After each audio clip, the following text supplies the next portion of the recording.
السلام علیکم قدرمنو. دا د افغانستان د وګړو حال دی، دا د افغان مهاجرینو حال دی.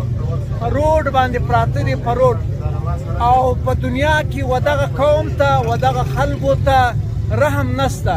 پر دا خلکو څوک وسیله نه لري، دا خلک څوک انسانان نه بولي، دا خلکو ته څوک د انسان په سترګه نه ګوري. دا د افغانستان وګړي دي، مسلمانان دي، کلمه وایي. دا همدغسې ماشومان دي لکه د فلسطین، دا همدغسې ماشومان دي لکه د کشمیر. دا خلکو ته د انسانانو ته ولې د انسان په سترګه نه ګوري؟ باید د دغه خلکو د دغه ماشومانو د دغه خویندو بندو د دوی خبره خلک واوري، یو غږ یې واوري، دې ته د انسان په سترګه وکتل سي. دا ګوره په روډ پراته دي دا ماشومان.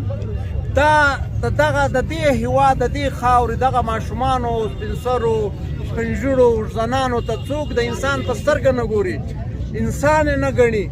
دا هم انسانان دي، له دا سره لږ د رحم رویه اختیار کړي، په دغه خلکو رحم وکړي.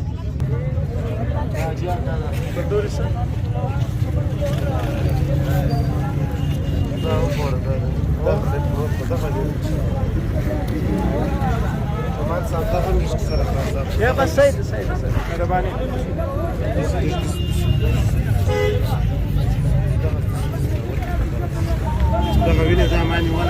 که څه مسله وله، که څه مسله وله، بیا هم ما نمبر له تی سره شته. که ظلم کاوو، که په لارې کاو، کرځی کو په مال رغوک. صحیح دی. کار مه پلرئ، کار تاسې رڼا راپرېږدئ، رڼا راپرېږدئ، رڼا.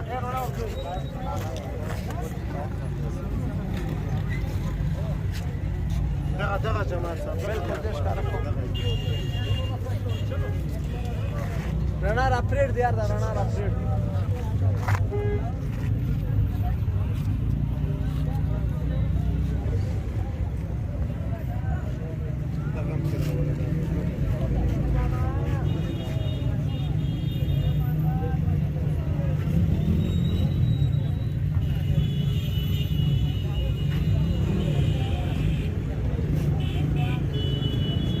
ډرایور خو بیخي بدماش و، ډېر موالي بدماش و.